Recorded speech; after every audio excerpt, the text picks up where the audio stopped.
Sonny,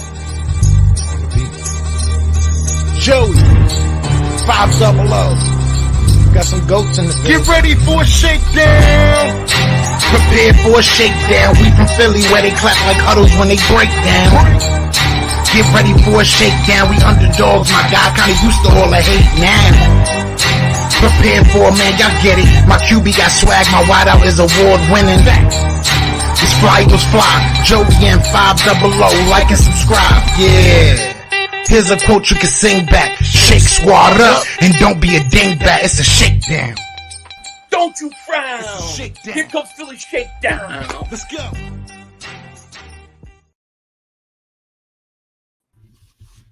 And finally, it's not going to be a meltdown this week. But the Eagles win against the Denver Broncos 30-13. We haven't talked about it. Obviously, this is a late Philly shakedown. It was due to both of our parts this weekend. It was kind of crazy. I got back. I was on vacation. I was back. So everything was kind of messed up. But we are back, episode 35 of the Philly Shakedown. Philly 500, what's going on, man? Welcome back. What is happening, Joey Shakes? Philly Shakedown is in effect. Don't you frown. I'm hanging in there, dude. Still feel a little loopy from Sunday. But other than that, I'm hanging there. How are you? I'm good. A lot to talk about today with this game that we just had. And to start off, Jalen Hurts, his best game. I want to know from you, from the offense to the defense, what you thought, just a short summary of what you thought about the game in general. I thought this was Jalen Hurts' best game as a professional quarterback. I thought this was the coach's best game as a head coach. I thought the defensive coordinator still stinks. I thought even though Devonta Smith may have more yards versus like Kansas City and stuff, I thought this was his best game because he went up against a young, bona fide stud corner and he made plays. And I thought this was his best game. I thought Landon Dickerson may have had his best game. I thought a lot of these guys on offense had their best game. And it was a great win, no doubt about it. Yeah, no, I thought it was probably one of the most. And obviously, to go with Jalen Hurts' stats for the game: 16 for 20. Jesus, this thing is all messed up. 16 for 23. Sorry, 178 yards, 2 touchdowns, 1 pick, and averaging 7.7 pass. So, Hurts. Okay, yeah, that was it. Sorry, I had everything mixed up when I was writing all this down. So a good game from Jalen Hurts and look poised. And honestly, seeing him in the pocket, changing up the plays. So you think the Eagles have given him more control of this offense. He was changing some of the plays when he was sensing a linebacker blitz, a corner blitz. He was changing plays. So I thought that was a pretty good thing. And they slowed things up for him. I mean, I think by putting him under center and running the ball more, it slows things up for the quarterback. Now, I got to say, one of the things that we have complained about the most with Jalen Hurts early in the year was when he goes back to pass sometimes and he has time in the pocket, he does his one read and then he goes. And sometimes he doesn't stand in there. And we were talking about that Chargers game in the second half where to me, it looked like something then. And I said it after that game. Something seemed to click with him. And in the second quarter, I noticed he was staying in the pocket more. He was hanging there. He was making throws. He was hitting guys in stride. And I was like, and we were talking about if they get the ball back with that 6 minutes in the fourth quarter, they're going to win the game. And I really wanted to see if the way he played at in the second half of the Chargers game carried over to the Broncos game. And boy, did it ever. I mean, to me, it totally did. Yeah, no, it definitely did. And I think when you go towards this offense, you see all of the just some of these prime players that we do have. And like you said, like Devonta Smith didn't have a big day over 100 yards, whatever, but man, was he, I mean, a lot of people were complaining earlier in the year that Devonta Smith's not getting thrown to. They're blaming it on the receivers more than the quarterback and the head coach, which is totally laughable at this point. And I know that at least 88 to 90% of the time, Devonta Smith is open. And man, like, did I expect him to, get a contested catch against Patrick Surtain in this game? Definitely not. But the route running is there, the separation is there, and like you said, Jalen Hurts was more patient in the pocket. And like you said, he wasn't running automatically. He wasn't making that one read and start running. So, and what I really liked, and still it's getting better and better, this run game, using a little bit of Boston Scott in the beginning, then you sprinkle in some Jordan Howard as like a finisher and try to wear out that defense. Jordan Howard's a beast. Okay, these are two players, in Boston Scott and Jordan Howard right now. Both of these players are going to be free agents after this year. Now, I want to ask you right now, since, we'll kind of fast forward to next year a little bit. You don't have to go too far, but do you think Kenneth Gainwell is the odd man out? And do you think that maybe a contract is worth giving to Boston Scott or Jordan Howard or both? I think, I mean, if you could do both, do both. I have no problem with that. I think we have to be a little patient with Kenneth Gainwell. I think Jordan Howard would be cheap. He would be a good cheap signing that you would get a lot from. So I would not mind bringing him in. But to me, make no mistake about it, and I know it seems like I may be in the minority on this. The running back is still Miles Sanders. Miles Sanders is still the guy as far as I'm concerned. They did not use him correctly, and he still has over like 4 yards of carry, right? Yeah. So when he comes back, you have a real chance of a incredible two-headed monster with him and Jordan Howard. That's what I'm really looking forward to.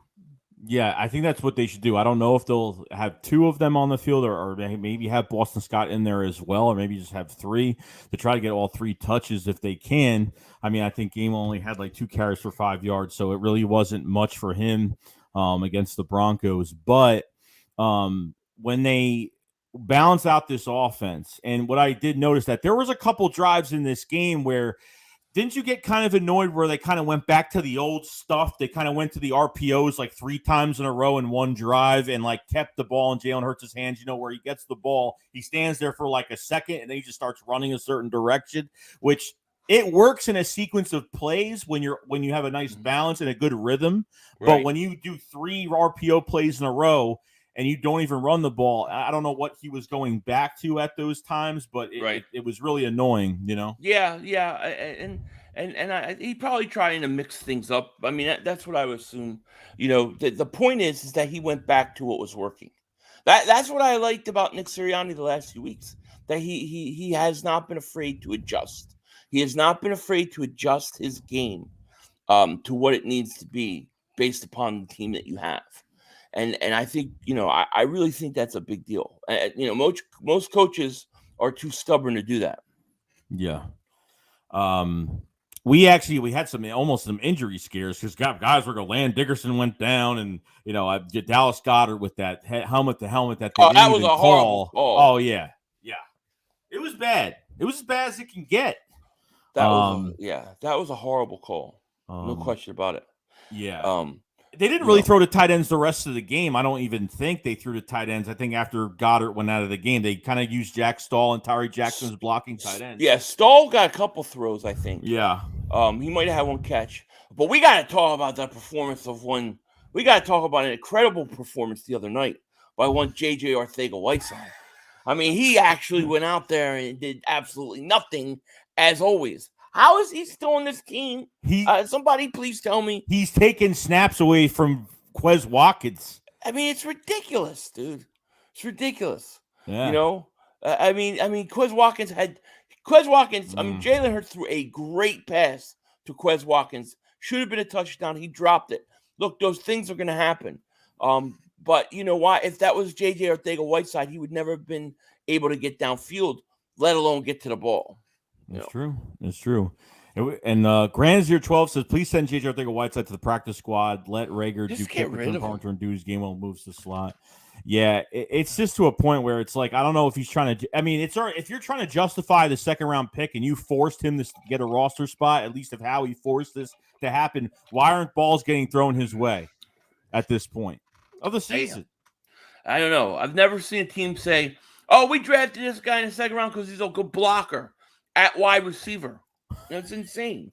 Mm-hmm. It's insane, I get it. But we can't really talk about this game without talking about what transpired Saturday night. Howie Roseman, was it Saturday night or Friday? I can't remember. where Howie Roseman with his big ass binoculars going and scouting the quarterbacks. Did we talk about it? We didn't do a show. We didn't do the show. Yeah, so we didn't even talk about that. So no. So we found out that Howie Roseman went to the North Carolina-Pittsburgh game to check out Kenny Pickett and Sam Howell. Yep. And this is weird because Howie Roseman, from what I'm hearing, Howie Roseman never, ever personally self-scouts players at games. His scouts weren't there. It was him. I mean, maybe he had some people with him, but he was there with his binoculars. The video's there. It's not a rumor. He was there. What is that? Does that worry you?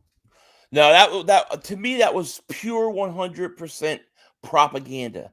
That was Eagles propaganda. They leaked it to the media that Howie was going to be there, setting up Howie Roseman to go on TV with his big-ass binoculars that are bigger than his head. And to me, they were trying to prove a point that Howie Roseman ain't going nowhere. That's what they were trying to say. I thought it was absolutely ridiculous. And I wonder if Jalen Hurts, I wonder what he thought of it. You know what I mean? Because he went out and had his best game of his career. I have no problem with you scouting quarterbacks or scouting any player, but why make such a big public event of it?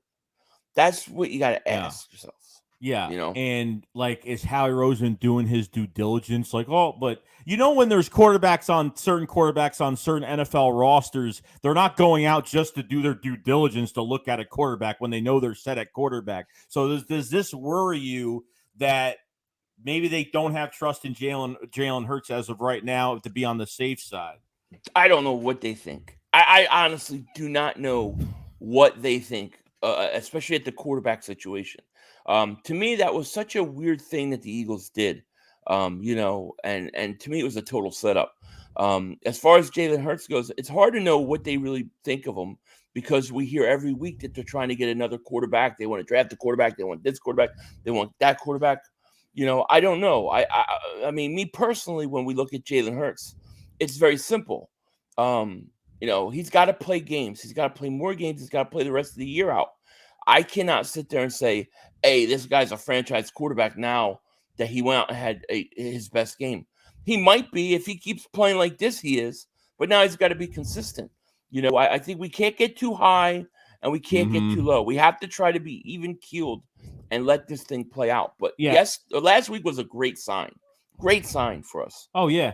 I mean, I think the defense, even going to the other side of the ball, the defense, and I understand, like, there really wasn't much there. I think they just did enough, and enough wasn't good enough. Like, they just did enough to hold the Broncos. Because really, when you look at it, the first drive for the Broncos, they did well. And then the Broncos adjusted. The defense just, against the run, couldn't stop Williams on the outside. The run was bad.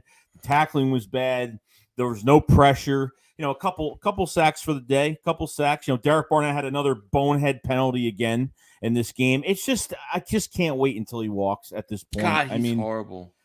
He's horrible. The zone coverage is still, it's just, they're waiting around. They're sitting there, and look, Devonta Max made some good, the corners are playing great. I mean, they're playing great. And even on a second and short, they had their corners back like 10 to 15 yards. Yeah. I mean, I don't get that. Well, I mean, what they're doing is they're not giving up the big plays over the top. That's their whole goal, is don't give up the big plays and bend and don't break. And that's all they try to do. So that's why you have quarterbacks that throw for 85%, but don't have like 500-600 yards, because that's all they're concerned about. I don't like it. I think it's a loser mentality on defense. I think on defense you have to be aggressive. To me, this is reactionary. But Derek Barnett is horrible. I don't care who gets mad at this. He's horrible. He's got to go. He's a bad pick. He had one fumble recovery in the Super Bowl. Great, big deal.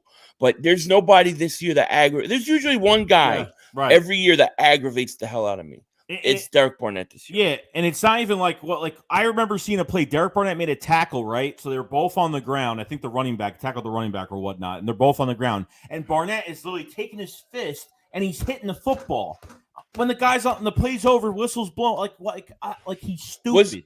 There was a play. He gets the personal foul, right? He always gets a costly penalty on third down when we need to get off the field. Right. My biggest problem with the coaches last week was, why did you keep him in the game? Get his ass out. The 2 plays later, and this may be the play you're talking about, a guy is getting tackled, and he comes head, shoulder first while the guy's on the ground and hits him. Could literally gotten called with another penalty right there. And he got lucky he didn't. Yeah. I thought he should have been reprimanded. I thought since that 49ers game, he should have got reprimanded for all that. I thought he should have got benched at that point, so... we have a super chat from Marcus Big Ma. Appreciate it, man. He says, Joey Shakes, how you doing? And I think when Miles Sanders comes back, it's going to open up the play action. Now, with Miles Sanders is interesting because you could do a lot more with him than run with him. You could put him in the passing game. This is going to get really interesting to see how they use Miles Sanders. I hope they don't go back to their old ways. Miles has to hit the hole, can't dance around too much. What do you think they do with Miles Sanders when he gets back? I think you're going to see Miles Sanders. I think he's going to do exactly what they did with Boston Scott last week. He's just going to get a little more carries. The thing with Miles is, if he has a couple of those runs Scott did last week, he's going to break them. He's gone. I know a lot of people are down on Miles Sanders because he got hurt and he didn't do anything. And there's this conspiracy theory out there that the Eagles don't like Miles Sanders. They don't want to pay him. So they didn't run the ball until he got hurt. I don't believe that. No. I don't believe that for a second. I believe when he comes back, now, he may not be 100% when he comes back. Maybe it takes him a week or 2 to get into it. But when he gets going full stride and they keep running the ball with him and Howard, I think you're going to get a guy who's going to give you some really big plays. Yeah, I think so too. But here's what's going to happen, and this is going to happen. The teams are going to start really keying on that run. They're going to start really keying on the run. You saw Denver try to do it, and Hurts he was able to beat it. He was able to beat him with his arm, but they're going to try to make Hurts beat him with the arm, and that's when we're really going to see. I feel like Hurts took a giant step. Last game, but I don't even think it was last game. I think it was the second half of the Chargers game is where it started. Right. And honestly, if they're giving Jalen Hurts some control of the offense, maybe not entirely, but, if he senses a blitz or he senses he's going to get, and obviously using his legs and getting out of there, like sometimes he'll get out by an inch and he'll get close to a first down. He'll turn ugly play into a 6-yard gain, at least something out of that. So which is a really good thing. But I hope when Miles Sanders comes back, they don't ruin the rhythm of this.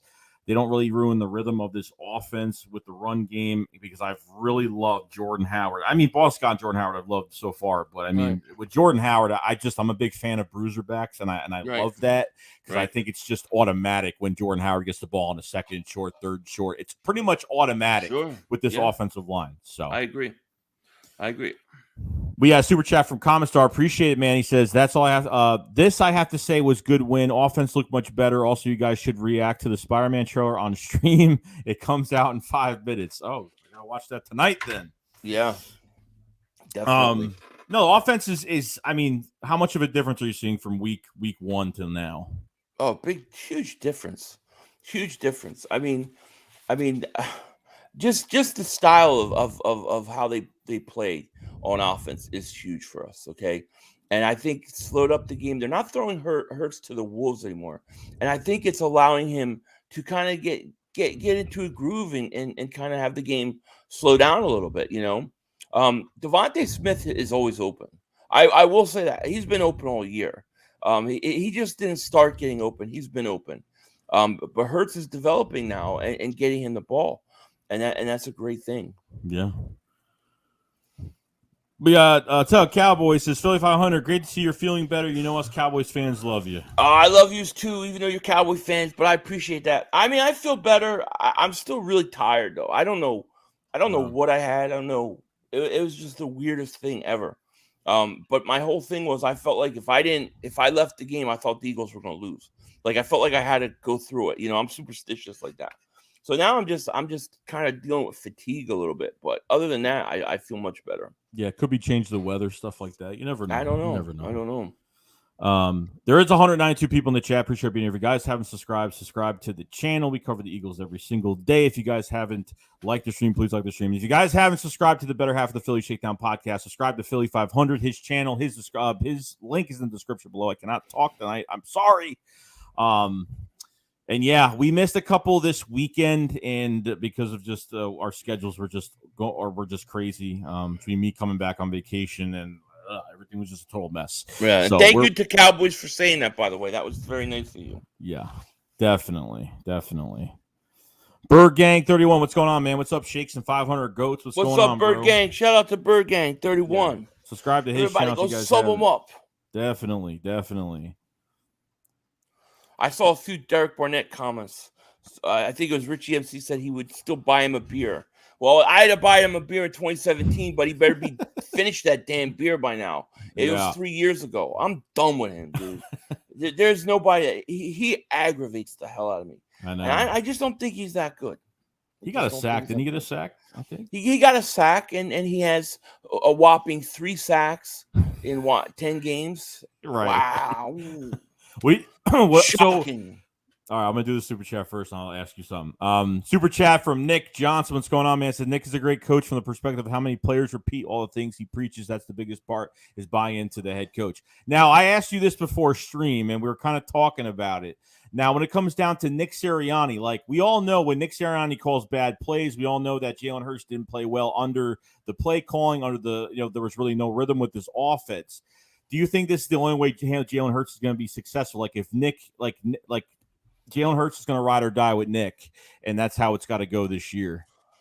I don't know. I mean, it depends who the coaches is. I think to me, the biggest thing with Nick Sirianni isn't what he says. I mean, it's good to hear what he says, but to me, the willingness to change up your offense to fit how your players fit, to me, has been very impressive by him. And he's, I liked him early on. I liked a lot of things he said. Didn't like how it started because I didn't think he did what he said, but now he is.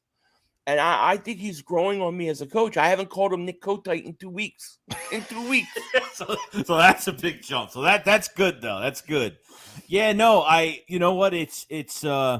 I just don't know what was happening early in the season and until now with this offense. I don't know. At this point, I don't know who's controlling the play calling. I don't know if Shane Steichen has did they switch something? Did something happen? I don't know what they did because Nick can't be that stupid. I mean, he really can't be that dumb. You know what I think?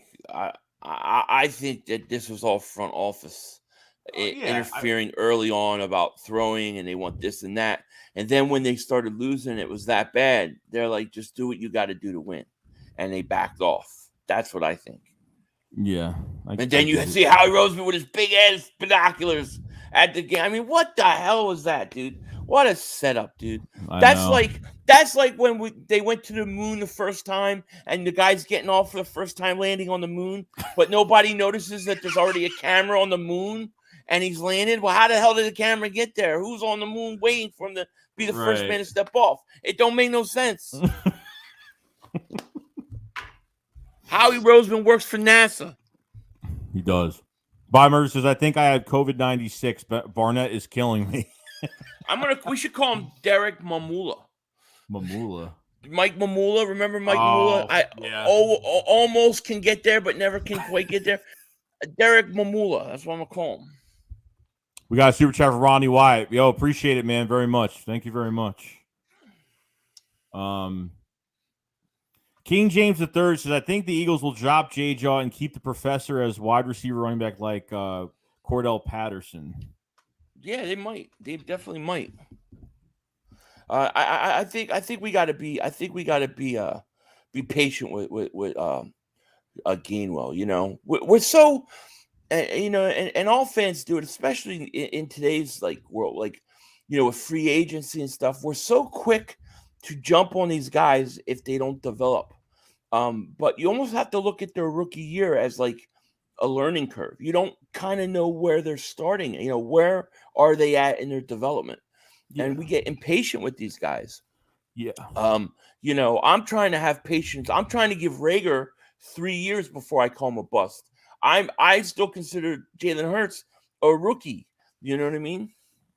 Yeah, and I think even with Jalen Reagor at this point, like I'm so like I there's a lot with Jalen Reagor. There's a lot of ups and downs with Jalen Reagor this year, and to the point where they're using him more of a gadget type receiver. Like they have him on reverses. Like they really don't have him in games too much now. They like the snap count is definitely getting lower. I think it's like he's got more negative yards, even still negative yards at this point. I mean, it's ridiculous. I think there was a lot. I think Reagor would have had more yards, more touchdowns this year. I think what hurt his stats were Jalen Hurts, his mechanics.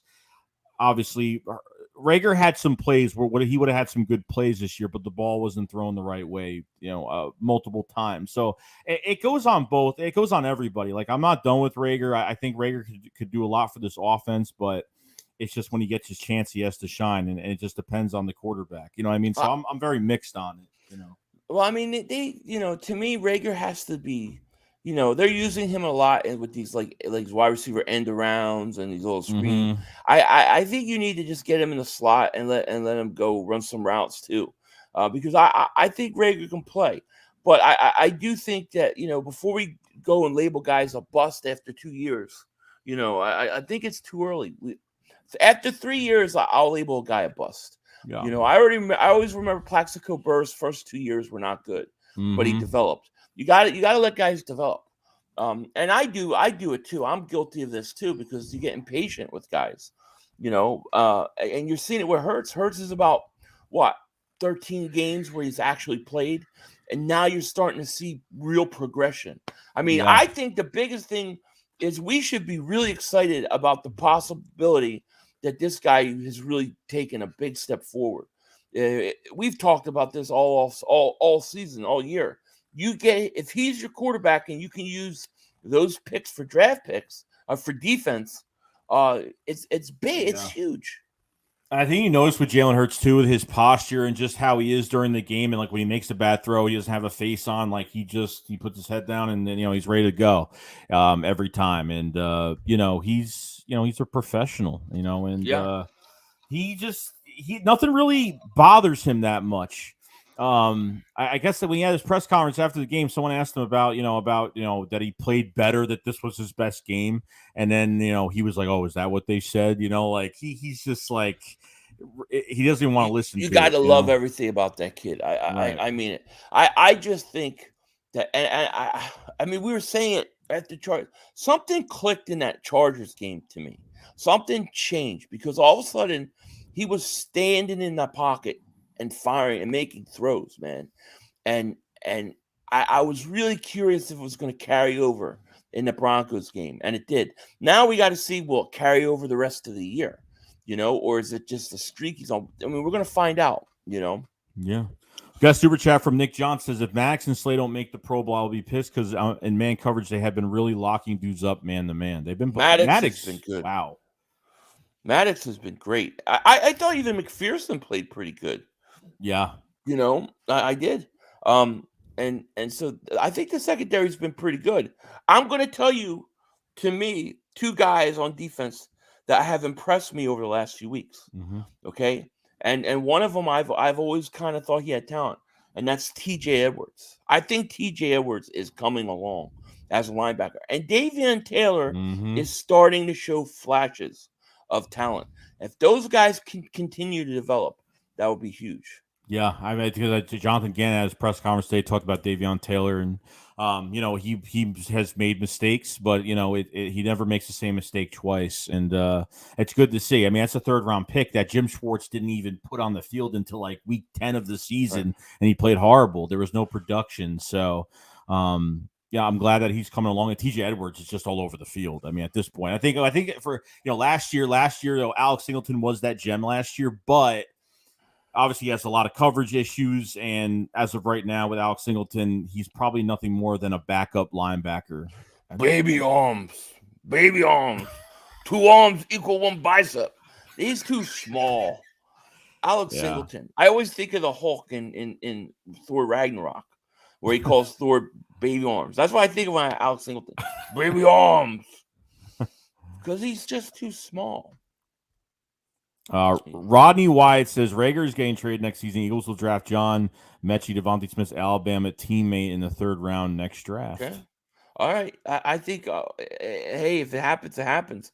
I'll tell you what, they've got a bona fide Mac Daddy stud, pause, in Devonta Smith. Right. I mean, how can you not love that guy? I know. The guy is just he just knows he's good, dude. The guy is going to be an absolute monster in this league. And he took Patrick Surtain to school. I mean, he took him to school the other night, or the other day. Right. And I think you got a bona fide another great receiver in Quez Watkins. I think Quez Watkins has the potential to be a Pro Bowl caliber wide receiver. So those are your 1 and 2s. Why they don't use Quez more, I'll never understand. And the other thing they need to do with Quez is get him off of kickoffs. You can't let this guy return kickoffs. He's too valuable, in my opinion. No, I agree. I agree with that.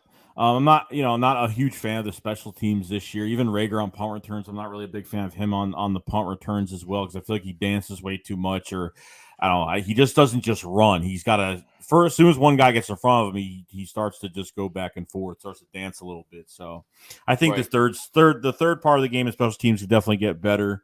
So yeah, we'll see. Rager's probably, to me, the most disappointing thing about Rager is I really thought that coming out of college, from what we saw, that he was going to be a really effective special teams returner. I thought he was going to be really excel there, and he hasn't looked good at all. Grind says there was a stat where it said Jalen Hurts when passing to Devonta the last 2 weeks, and it was 9 for 12, 182 yards, 3 touchdowns, 0 interceptions, 156.2 passer rating. Just go to show that connection is real. Yeah, it's real. That kid's a stud. Devonta, I mean, Jalen Hurts, if Jalen Hurts just continues to do what he's done, we don't need to go find a quarterback. I really believe that. Now, that's what we got to see. He's got to be consistent. And I say that hoping and thinking that he will. And Devonta Smith, I mean, dude, his numbers, like, over the last few weeks, like, I think he's like one of the best receivers in the league. I mean, he's a stud. Ray Lev says Hurts is the only 8th QB to have 2,000 passing yards and over 500 running yards in the first 10 games of the season. Yeah, that's great. I think Vic's on there, Cunningham's on there. It's a great stat, man. Hurts is coming along, but it's also, like you said, it is connected to the coach, because I think the coach was look, if Chip Dip Kelly was the coach, he would be doing the same thing every week. At least Nick Sirianni has said, you know what, I'm going to play to our strengths now. And he's allowing Hurts to develop. Yeah. And that's the whole point too. Like, and then obviously the head coach has got to put the players in the right positions. Like, when these guys get open, especially the receivers get open, you add that run game, then you can start doing play action. It opens up so much in your offense. So you keep the defense guessing all game, and that's what we have to do. There are going to be games where we can't run the ball. There are going to be teams out there that, like you said earlier in the stream, teams are going to want Hurts to throw a lot more, because they think the more Hurts throws, the more there's something is going to happen. So, that comes to account as well. We got a super chat from Nick John. Says Hurts won me over during the Panthers game. The way he kept the team together after his own mistakes is something we never see Wentz do ever. Yeah. Well, I'll tell you when he won me over. He's winning me over each week, but that Chargers game where he took the flip to get the first down, that's the kind of that kind of effort is a guy that you'll win me over really quick. A guy that's going to sacrifice his own body and take the big hit if he has to, or jump over a whole pile of bodies just to, get this team over the hump to get a first down. And I mean, that's where it counts. I mean, it's better than a second round wide receiver known as Mary Poppins getting hurt on special teams with his umbrella. And he's taking snaps away from Quez, because I saw when he got hurt, he was walking off slow. I didn't even care. I was like, I think Quez came back on the field. You're better off. As soon as he walks off the field, you just got better. You just became a better team. We got a super chat from TJ Cripp. He says, if Nick can keep coaching like this and Hurts can keep playing like this, we won't need a coach or QB for a while. Also, we should draft Dotson this year. Yeah. I don't know enough about. I mean, I have to see some of these guys. I've been studying the safety out of Notre Dame. I really like that kid a lot, because I think you need a safety. It was nice to see Kevon Wallace make a play in the NFL, blocking a field goal. But the thing is I would have said 3 weeks ago, I would have said you should fire Nick Sirianni after this year. Right now, I think he's doing enough where I'm not firing him. I'm actually liking what I see. Like, I want to give the guy a cannoli. Here, have a cannoli, some gabagool. Drop the gun, take a cannoli. Because I think, and I always go back to this, and I said this many times, but Dick Vermeil said a really good coach in the NFL or in any sport doesn't have a set offense, okay, or a set defense. They adjust it according to where their talent is on the roster. That's what Nick Sirianni is doing right now, and it's working. Yeah, and I just feel like, and we said earlier in the stream too, not to like keep repeating ourselves, but I feel like maybe Nick has more freedom. Maybe Howie's let off or is not taking control, or I just feel like there's more Nick Sirianni in this offense than there is any type of control. I agree. Totally agree. Something I don't know. I could be wrong, but no, I totally agree. It's interesting. I do wonder, when they hired Nick Sirianni, did they hire Nick Sirianni with Carson Wentz in mind? Did they hire him with Carson Wentz in mind? And then everything happened and they trade him, and it's been kind of him trying to learn him and Hurts how to kind of work together. You know what I mean? It's interesting because that offense right now looks to me a lot more like the 2017 offense than we've seen in years. Yeah, it looks somewhat like that. And at the same time, when you talk about, like what was the plan when the start of all this happened, like they knew, I mean, if they didn't think they were going to get any smoke from the media and everything like that, and from the fan base, that when they draft a quarterback in the second round, when you already just paid a franchise quarterback, what did they think? They acted like nothing was going to happen or there was no problem. They think they weren't going to get much heat from it. So I don't know what the plan was. I don't know. We're never going to know till probably 20, 30 years down the road when they do an E3 story on this. Who knows at this point? But right, you know what I mean? Like what really happened, because it seemed like Carson was already out the building when they drafted Jalen Hurts. It happened like a story. Like we knew it was going to happen, and it happened. Can you imagine how the E3 show's going to start out? It'll be like somewhere in Mexico at the brothel.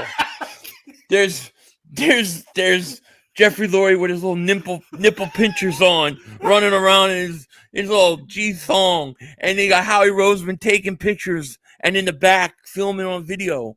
You know what I mean? Getting all the information, all the blackmail stuff on Jeffrey Lurie. That's how it's going to start. I have no doubt about it. All right. I get it. Skid Marks is back. He's back, back in the flesh. Super chat. Now he's writing on his underwear. What does it say? Dallas still stinks. Yeah, there it is. He says, because we should have had Lamb for that second rounder and Hurts, I now have chronic swamp ass.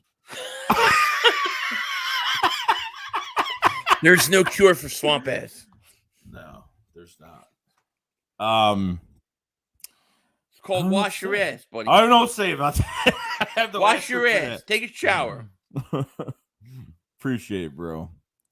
We got your chat from Robert Gravino. It says, can y'all discuss the O-line? I live in Texas and can't watch the games. How are we looking there? Any standouts? Go ahead. I got to tell you, I think Landon Dickerson is dominating right now. I think he's kicking. He was kicking some ass the other day. All right. And he's a mean son of a bitch. And I like him a lot. I think Jordan Mailata, I think he's pretty good. I think he's a little banged up still. So I think you have, I think on that left side, I think you got something there. Now, I don't know if they're going to move Landon Dickerson back to center if Kelsey retires.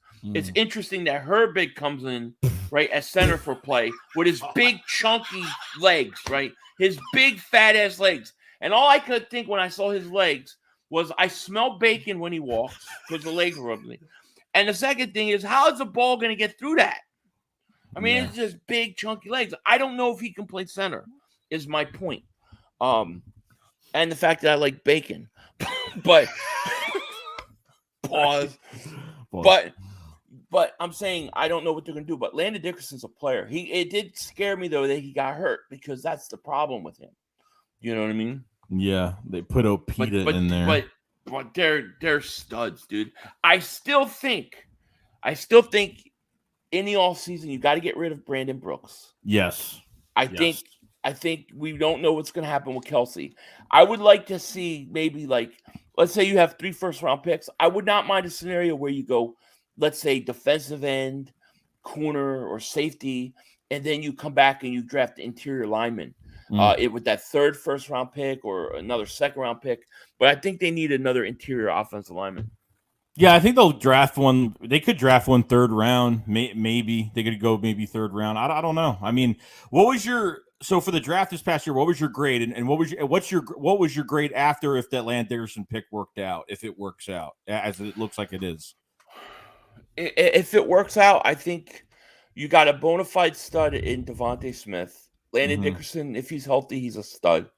So those are 2 guys. The other guys, I don't know. I mean, I kind of like Williams a little bit, but I think these other guys, it's unknown. So I would say if you get 2 starters and 2 stud starters, I would say A minus. Yeah. If Dickerson works out. Yeah. However, I still think you could have gotten J.O.K. or Asante Samuel and still traded up for Dickerson. Nobody's ever convinced me otherwise. Yeah, I think Dickerson could have been drafted probably in the 3rd round if they really wanted. Probably could have happened. But, I mean, for what it's worth right now, if he stays healthy and he plays, like you said, he plays very angry. I mean, left side, Mulata and Dickerson. I mean, that's going to be tough putting Dickerson at center if Kelsey retires. It's going to be a tough one to watch. Right. So I'm not saying go out in free agency, go spend like a crap ton of money on a center. I mean, I wouldn't say that, but we'll see what happens when the time comes next year. Yeah. T Brown with the super chat says, do you guys think that we lost our heart on defense when we let Malcolm walk? Yes. Yeah. And I think go ahead. Oh, you want me to go? Okay. Yeah, you go. So yeah, that was probably one of the most hurt. I remember I was at work and I saw that, and my heart just came out of my chest because this guy has been not only as just a leader, but this guy bandaged up our defense. I mean, he moved to every position when needed. Whenever there was matches, he would move all over the field. He bandaged up our secondary when we didn't need a whole defense full of tone setters, and he was that one guy that moved around. This is a guy that has corner with safety, the safety background, and safety with corner background. So this guy could play everywhere, and losing him, it hurt. So now we've been struggling to find that leader on defense. Brandon Graham was one of them. We lost him this year, and it's for whatever they should have at least tried to work something out for as valuable as he is and could still play. If you could build a better defense, and not saying he has to do everything, but Malcolm is your bandage piece that you can move him everywhere and you don't have to worry about it. And he's healthy mostly all the time. So yeah, I mean, look, of all the old guys they keep bringing back, he was the one guy where it made no sense to let go. He was the one guy that you need to bring back. As far as this year goes, though, I think you lost that leader and that energy in Brandon Graham when he went down. I think that really hurt our defense a lot. Yeah, definitely. Because I think what do you think about Fletcher Cox this season so far? I mean, I know that they're doing things different with him that he's not comfortable with, and I think that's a part of it. But we kind of saw, I think, a decline coming over the last few years also. So, I love Fletcher Cox. I love not I love Fletcher Cox, not Fletcher's cock. But I think I mean if they moved on from him, which I don't know if they will, I wouldn't mind. I don't think it would be a bad thing. And I like the guy. I just think he's on the other end of his prime. So you're saying give Milton Williams his starting job next year? Possibly. I mean, well, look, from a salary standpoint, he's going to make a lot of money. But now they restructured his contract, so it's a lot of dead money too. So will that affect whether they move him or not? You got Hargrave, who I really like, but you notice though that Hargrave is not getting 2 sacks a game anymore. Now they're doubling him, and Right. Fletcher Cox is freed up one-on-one a little more. And he's not getting, and he's still getting manhandled. Still not doing stuff. Yeah, he was getting pushed around. Even last game, there was a couple times. Oh well, the announcers were like, "Oh well, he's there's certain plays he did well on some pressure, whatever." But I know it's about the pressure and everything like that. But it's been a down couple of years. I think it's a decline in age. I agree.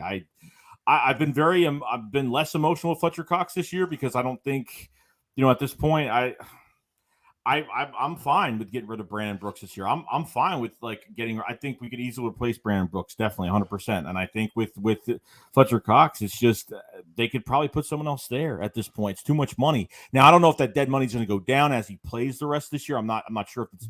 I think it's like $37 million or something. That's more than what the dead money for Carson Wentz. Well, but when's that carry over next year? Like I don't know.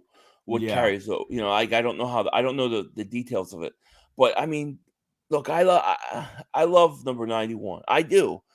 He's one of the Eagles' greats. All those kind of things. It's like the same situation with Ertz, though. But like at some point, you got to cut your losses because he's not producing for what he's getting paid.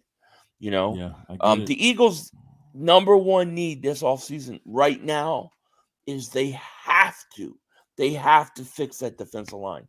Their defensive line needs to be better. I think they need upgrade. They may need 2 defensive ends. You know what I mean? Maybe you go get the kid from Carolina. What's his face? The kid that was with Arizona, right? Hassan Reddick. Maybe you go sign him free agent, and then you draft with your number 1 pick a top defensive end.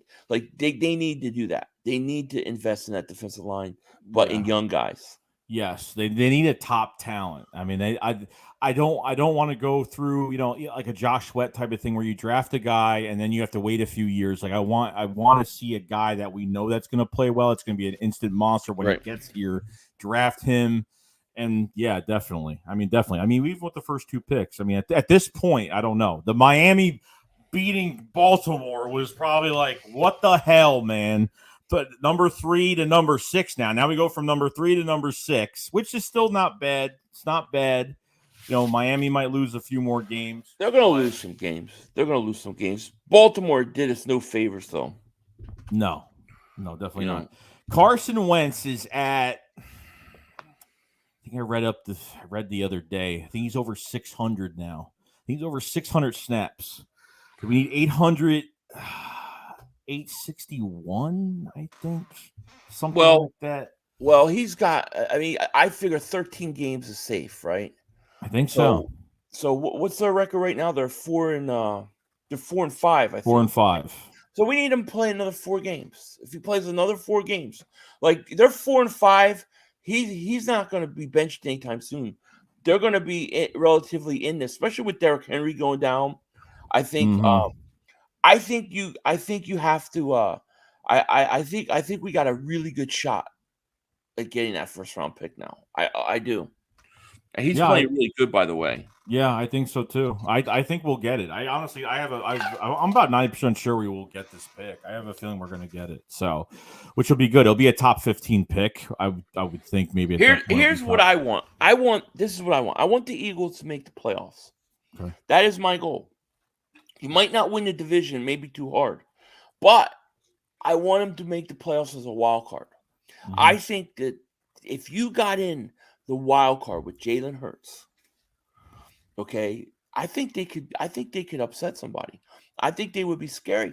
But not only that, if Miami continues to stink, you're going to get possibly a top 5 pick right there and still make the playoffs.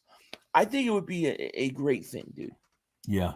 And as long as Howie Roseman, if he's still here, doesn't trade that pick back. Got to go. I don't want big that. ass binoculars. I want to take a chance with a top 5 pick this year. I don't want to trade that pick back just to get. Look, I don't mind trading a pick back to get another first rounder for 2023, but I don't want to take the earliest pick that we have and trade it back. Like I mean, we did it this year, and how all that happened, drafting Devonta Smith, only giving away a third rounder to the Cowboys, up to our furthest third rounder because we had 2 of them. Okay, Right. and. Don't tell me he knew that was going to happen the whole time. There's Right. It's crazy at this point. I don't want to go with the best analytical pick. I want to go with the best player available. Right. That's what I don't want to do. So we have 301 people in the chat. Appreciate being here. If you guys haven't subscribed to the channel. If you guys haven't liked the stream, please like the stream. We do Eagles vids every single day. Check out Philly 500's channel. His link is in the description below. We stream games every single weekend. We do the Philly Shakedown, like podcasts like these on Saturdays and Sundays. So definitely check that out. We're going to get back on track with those. So getting ready for the Saints next week and hopefully get our first home game. Our first win at home. Sorry, our first home game. What am I talking about? I can't talk today, like I said. Our first win at home would be nice. We're home, right? We're home next week. Yeah, we're home. Yeah. Sixers Dub says, I think you're reaching 500 with that comment. Well, I don't know what comment. I made a lot of comments. Which comment specifically? Probably the one where you talked about the Eagles upsetting somebody in the playoffs or getting into the wild card. They could get a wild card. How many games back are they in a wild card? Like one game. Like one and a half games, something like that? Yeah. They could get in a wild card. Can they upset somebody? I don't know. You never know. Yeah. You never know. We got a super chat from Jake Hill. What's going on, man? He says, if Hurts master stepping up in the pocket, watch out. And that's going to be the difference there. I mean, look, stay in the pocket. He's starting to step up in the pocket and not take off. And he's hanging in there. And every time he does it, it's a big play. I could not be more happy than what I've seen from Jalen Hurts the last 2 weeks. I'm hopeful that he'll be the guy. Like we've said all along, the quickest way for the Eagles to get back to being a true contender is that Jalen Hurts is the guy. That's what we want. That's the best case scenario. So I put a poll up on YouTube on this stream. So I asked everybody, this was 56 minutes ago. So we have 362 votes on it right now. So do you think Jalen Hurts is the franchise quarterback? 83% of you say yes, and 17% of you say no. Interesting. Very interesting. Now I feel like if Hurts has a bad game, everybody is gonna. I'll give you my thoughts on it. Right. I'm trying to remain, right in the middle. Like I've been saying this all year. I don't know if he's the guy. I'm not gonna get too down on him after bad games. I'm not gonna get too up on him after good games. Right. What I want out of Hurts, I don't care about the numbers and all that stuff. What I've said all along is I want to see Hurts develop, and I want him to get to the point where we get to the end of the year, and maybe we don't even say we know he's a franchise quarterback, but we say, you know what, he needs another year to prove it, and that's where I think we're headed right now. Still, he's going to have to, I don't know. I really don't know, but what I saw this past week is a great sign. Yeah, definitely. Stepping in the pocket, being poised, being patient, and taking those shots. Don't hesitate. And he's not hesitating anymore. And that pass to Quez Watkins, people talk about that deep ball and dude, that was a perfect pass. I mean, that you couldn't place it any better than that. Right. It was a great pass. And then what about the touchdown pass to Devonta Smith? We all talk about how great Devonta Smith, how great. He made a great catch, great play, but Jalen Hurts put that right where he needed to put it to give Devonta Smith an opportunity. He deserves credit.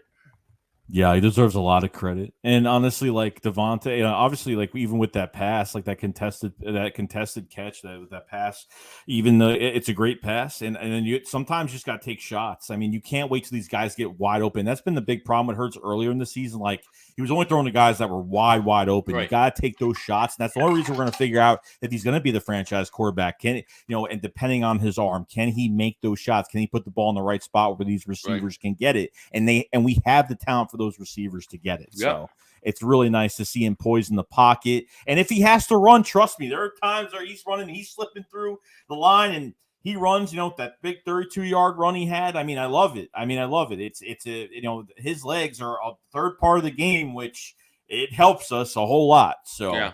Ray Lester says something. I want to answer this question because I get this a lot.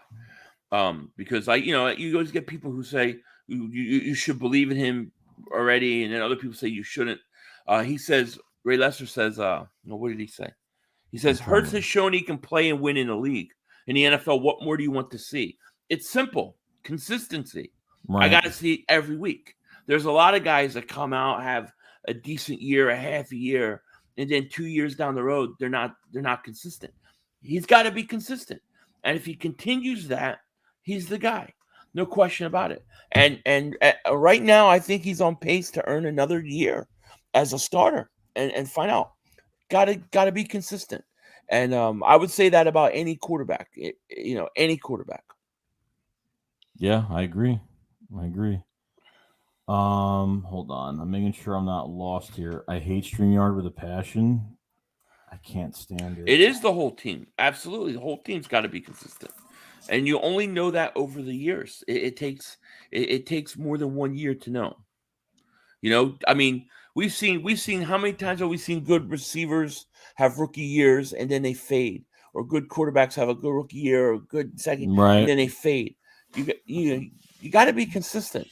But I think right now, because the Eagles front office is so weird about quarterbacks, and they screw up quarterbacks so much, and there's been so many rumors, we don't know what they think, and we're trying to all guess what they think.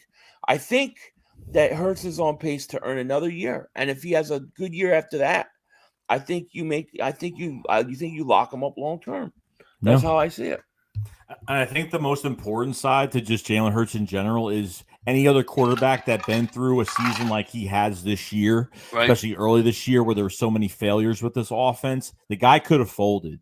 The guy could have just quit. The guy could have looked like he quit, because you could tell when a player just quits just by the way he looks, by he messes up a play or he just makes a bad throw. This guy is mentally tough, and I think that's what's you have the best quarterback out there, best arm, accuracy, you give it all. But you have a guy like Jalen Hurts that mentally is so tough and does not fold and could just go through the mistakes. And from an earlier comment in the live stream about that Panthers game, like the offense had to carry the whole team, had to carry the defense, and you know what I mean. They had to, they had really bad plays. They had some really bad drives, but they kept going. They kept moving. And I think that's where you see that resiliency. You see the diverse and his mindset and what he could do. Well, and also early on, it was really like the coaching staff, Nick Sirianni, the way they were calling plays and what they were doing to Jalen Hurts by basically throwing him to the wolves, it were making it almost impossible to really evaluate the guy, because it was so unfair and the offense was so one-sided that I think it was almost impossible to evaluate him, Yeah, and plus he's not playing with the ones even last year. Like, he wasn't playing with the ones. He didn't. I mean, he was practicing a little bit here and there, but there wasn't that much time. We didn't really see that much. But to get thrown into a game like that and having some success, probably because there was no blueprint on him and teams didn't know how to really defend him because they haven't seen any other games with him in the NFL since that was his first game against the Saints. So teams started to figure out him. And it progressively got worse. I thought the Saints game was good. I thought the Arizona game, I thought he played very well, and then kind of just declined from there. But it didn't mean that he was a bad quarterback. Right. It's coaching and it's scheming and it's matchups. It's a whole bunch of things that go into it. Yeah. But that's why you had to give him another chance. You had to give him this year, and obviously they wouldn't name the starting quarterback this whole entire offseason like it was the big secret, like, he wasn't, it was like, come on, just name him the starting quarterback already. It was just getting annoying to the point. So yeah, and Eagles landed. I got to answer this. He says, if Hurts earned another year, coupled with how good the 2021 draft is looking, you have to give Howie another year. I can't. No, I can't give Howie another year. Nope. I don't give him credit for the Devonta Smith pick, because we were all yelling from the gates of heaven that you got to take Devonta Smith or Parsons or one of those guys. So to me, that's a no-brainer. The Landon Dickerson pick is still risky. We got to see that he's consistent. I can't risk my draft next year with Howie Roseman. I just can't do it. After 20-something years, he's got to be replaced as the GM.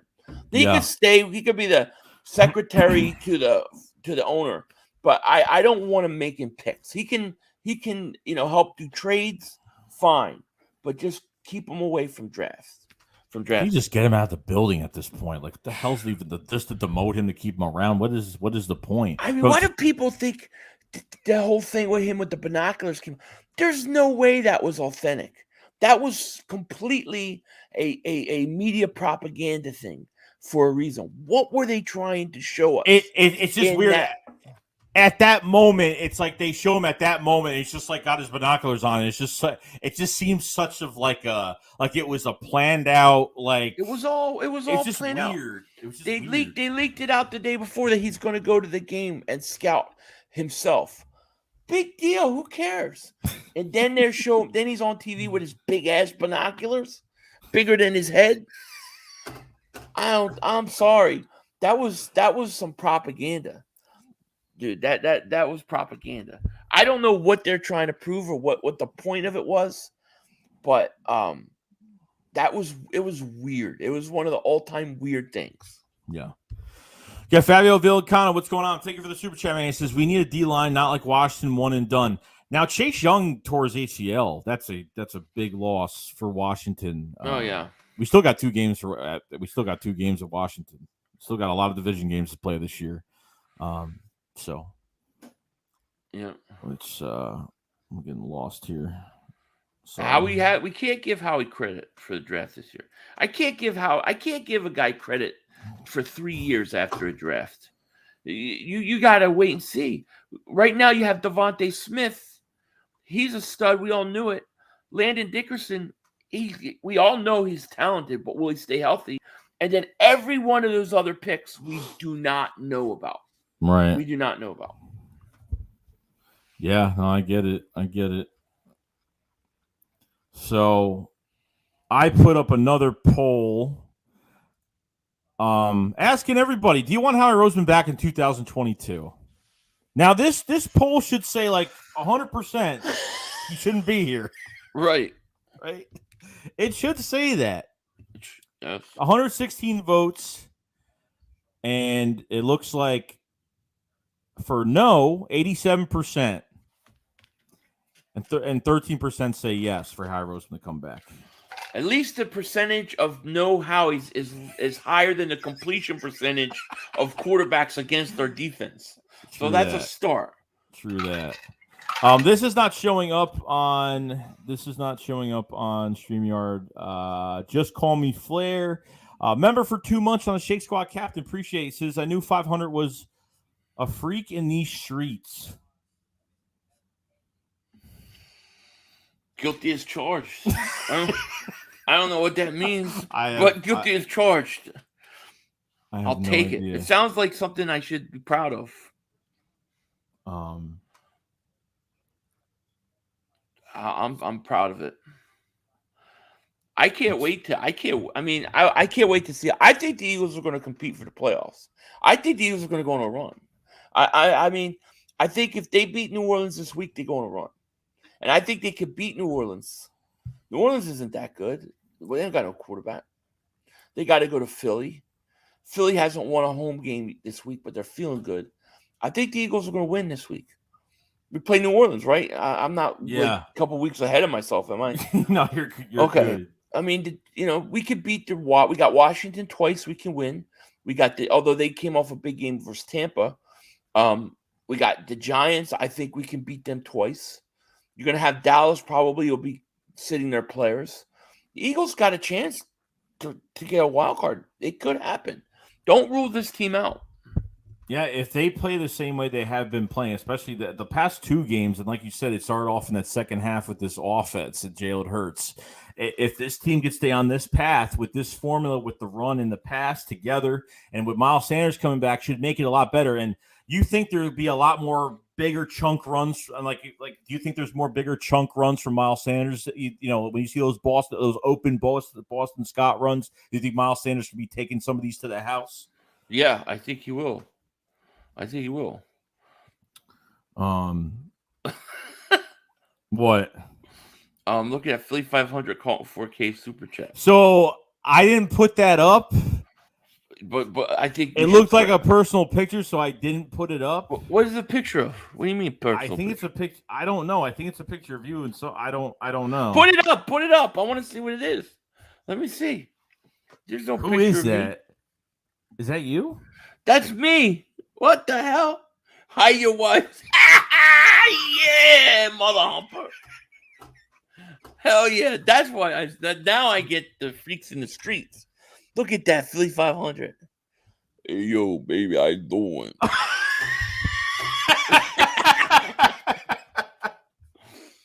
Hell yeah. This body was made to give you pleasure.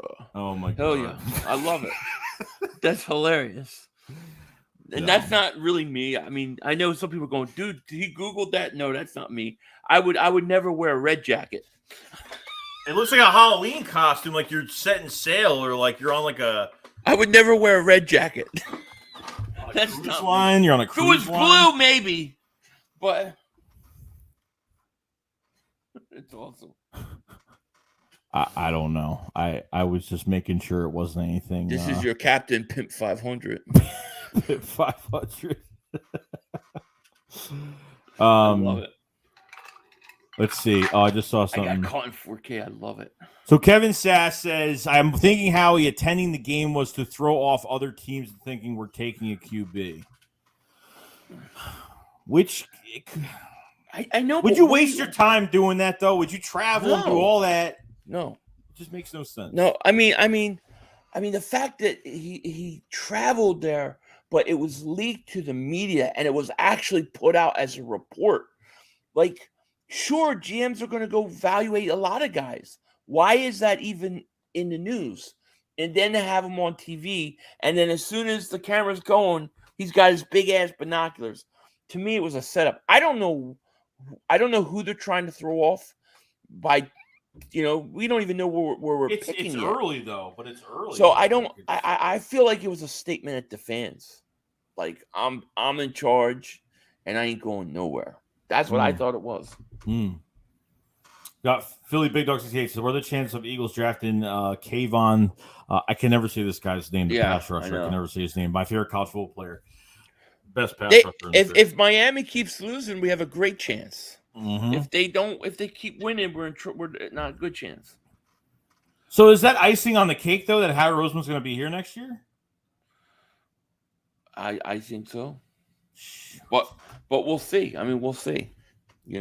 If the Eagles get close to the playoffs or make it, they're Howie's going to get a 10-year extension. It's the truth. Sixers Dub says, not a chance we might split 1-1 between Giants and Washington, but we can't shut out Giants and Washington, be honest, and we still got to beat Saints coming up. We could sweep the Giants. We don't have to shut them out. We can sweep them. But I mean, we beat the Giants all the time. Maybe we split with Washington, but I think we sweep the Giants, split with Washington, and then I think we can beat the Saints. Why not? This is a good one. Texas Boy says 500. Take Howie's wife. Maybe he will be proactive and draft better. Whatever it takes. Yeah, Ray Lester says thanks, Joey and 500. Enjoy your content. Appreciate it very much. Thanks, man. buddy. Thank you. Just Blaze says if Howie gets the can, do you think he snipes a coaching job in the NCAA? No, I think he'll go to the New York Jets as a GM or something like that. Douglas. He'll be there. He'll go somewhere. We got a super chat from Jeremiah Butler says, like the league saying, I wonder who Philly drafting. Stop it. Nobody worried about who we drafting, especially this early. Yeah, not this early. Nah, it's way too early. By like December-ish, like depending on how the Eagles are at that point in time. I mean, it was a weird thing. It was really weird. Yeah. Eagles Atlanta says Howie's is going to be here. You better get used to it. Not saying I support that, but I've accepted as a reality. Time to move on for my mental health's sake. Yeah, I mean, you have a point there. I can't. I don't disagree. Unfortunately, Now, if the Saints get Alvin Kamara back this week, do you think that's going to be a big difference? Oh yeah, with they the have a good Saints? running game. I mean, they have a good running game. That's a problem. I'm not saying the Saints game's going to be easy, but they don't have a quarterback, and they do have a good running game, and it's in Philly, and it's in Philly in November. So I hope that's enough. But it's not a guaranteed win, no question about it. I mean, it's a tough game, but I feel like we could win it. Yeah, no, I do too. And maybe that's because we beat them last year, so you remember that fresh in your mind. But I feel like we can. Yeah, I get it. Kyle Aston says, I'm dying for the throwbacks. Hopefully next year. Did we submit any kind of alternate helmet for this year? I don't think we did. No, we didn't. We haven't done anything. They haven't said anything on it. And what's so frustrating is that in the years past, Jeffrey Lurie always was like, "Well, we're just waiting for the rule change. We've got it all ready to go. We've got the design. We're ready. Everything's ready to go. We're just waiting." And then they change the rules and no announcement. I need it. I need it back bad. I know. And whether it's that or just a new uniform in general, if they won't go with those. What did you think of the white-black ones? I actually really liked them. Person watching, yeah. I actually really liked them a lot. I thought it looked weird when they first put it on Twitter, and I was like, apparently Jalen Hurts, that was his idea of doing that. So I liked it a lot, actually. I didn't mind it. I mean, I thought it was okay. Yeah. I was just so glad that it wasn't white on white. I hate their white on white jerseys. It's boring and outdated. But to me, I look at it like it just is a sign that everybody wants to update. It's time to refresh the jerseys. Right. Zagger Paul says, no way Howie's going next year. Howie just had a very good draft and a good offseason in general. In my opinion, Howie's not great, but I don't think he's horrendous. I think he's horrendous. As a talent evaluator, I think he's horrendous. Yes. Like I said, we can say he had a great draft this year. Devonta Smith was a great move, but that involved a trade. Howie's good with trades, but we don't know about Landon Dickerson because we don't know if he can stay healthy long term.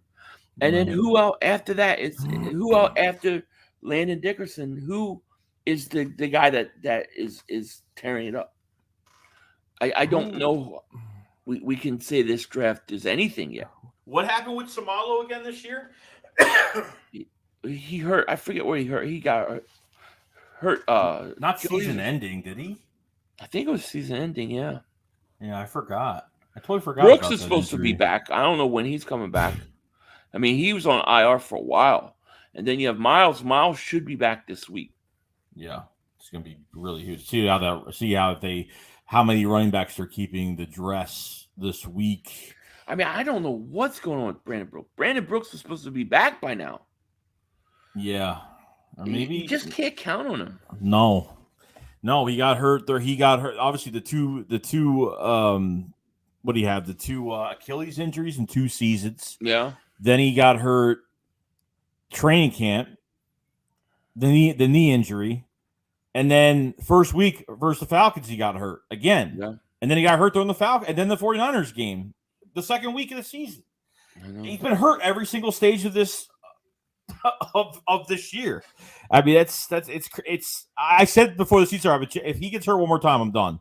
It's too much money. So I don't know what the numbers are. I have to look at the numbers on the site and stuff over the salary.com and see overthecap.com to see like what the numbers are, but I don't think we need him. I don't think so. Yeah. But all right, we have 321 people in the chat. Appreciate everybody being here. If you guys haven't subscribe to the channel. We cover the Eagles every single day. If you guys haven't liked the stream, please like the stream. This helps support the channel a lot. If you guys haven't subscribed to Philly 500, his link is in the description below. The better half of the Philly Shakedown podcast. Click the link down in the description. The sicker half, maybe. The sicker half. We're both pretty sick. But we stream games every weekend. We put out content every single day, so definitely check us both out. We do the Philly Shakedown podcast Saturdays and Sundays. We did it late this week. We did it, it's Tuesday now because we were both busy this weekend. Our schedules just didn't match up. I got back from vacation and things just got crazy. So we'll be on track this week back on Saturday and Sunday. Yeah. and we'll be set. So to go over real quick, so still on the do you want Howie Roseman back in 2022? Now 18% say yes, 82% say no. So I don't know why that's dropped 5%. I don't have any faith in Howie Roseman. I just look at his draft picks for years and years, and I don't trust him. You know, I get it. I don't trust him. I get it. It's just and it's real. It's hard for me because I think if Howie Roseman's here, it gets an extension. I don't know if this team could be a contender in 4 years. I don't know. It might take 4 years to get him out the door again, and then another 2 years just to get back on track. So I really don't know. Thing is you got like next year's draft, next year's draft where you're gonna have 3 first-round picks, maybe 2 second-round picks. I mean, they're not gonna. I don't think they draft three guys in the first round. I think they trade one of those. They get a first the following year and a second-round pick. So they're gonna maneuver. But I mean, you have to have somebody that knows what they're doing. You got to hit on these picks. If you hit on these picks, you've set yourself up for years. Do you really want to put that in Howie Roseman's hands? Yeah, I don't. I do not. At least if Howie Roseman is somewhat in charge of the draft, it should be 100% on him.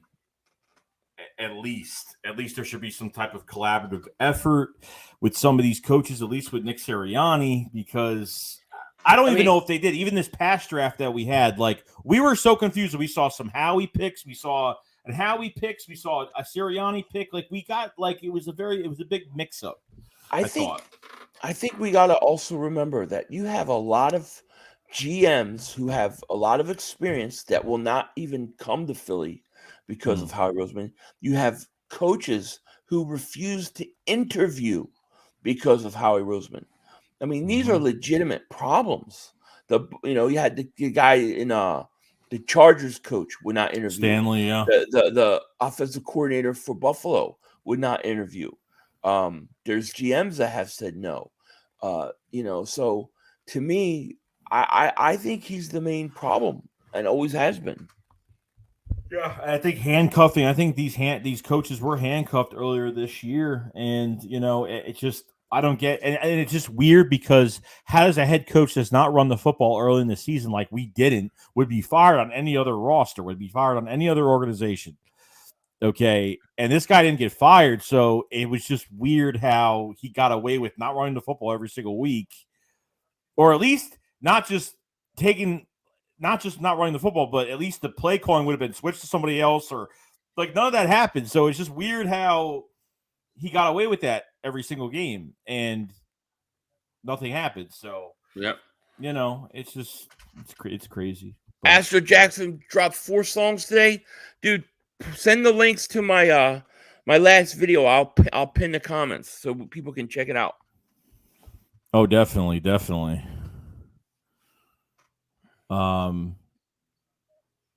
Imagine if Howie Roseman takes over Jeffrey Lurie's job as the CEO, as the owner.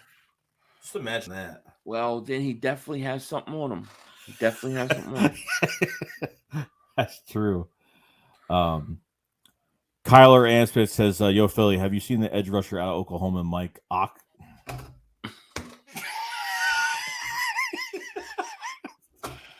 No, I'm not excited for draft time. We have Mike. I have the same problem as Mike.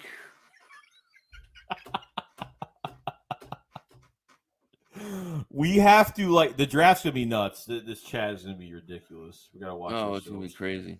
We gotta watch ourselves. Yep. Hold on. I was making sure I didn't miss anything here.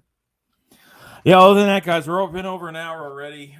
We're definitely gonna head out. That's it's been a long day today for both of us. Yeah. So, guys, Philly, anything to say about next week? Anything going on? Anything? No, I'm just kind of still just kind of resting up the last 2 days here, and I'll be back at it tomorrow with some videos. But I think the Eagles have a real shot to make the playoffs. I think that what their schedule favors them. They've played a lot of tough games. I do think that this New Orleans Saints is a big game for them, and I think it's going to be interesting. Yeah, I think they have a huge chance to win this week. I really do. I think they have something going, and they just got to stick with it with the formula that they're using. And Hurts is getting better every week, and the players around him are getting better every week, and Nick's getting better as what he's doing with the play calling. So we'll see what happens. We have Shout a chance. out Esmery DeBooth. Shout out to Esmery. Esmery DeBooth. Like on your way out. Appreciate it. So other than that, guys, that's pretty much it. I'm going to be doing I'm bringing back Madden Simulation Weekend starting this weekend. I didn't do it. I haven't done it since the first week of the season because my PC was not running well, but it's good now. So I'm going to be doing a Madden simulation of the Eagles Saints this weekend, probably Saturday night.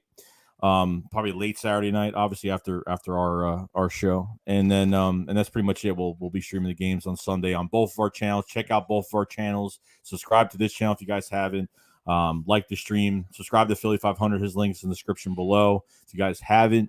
And we'll be excited to come back on Saturday, the eve of the Eagles and Saints, and we'll be ready. Yep. All right, guys. So you guys have a fantastic night, and we will see you guys later this week. All right, guys. Shakes, what up, follows. Peace out, guys. Peace.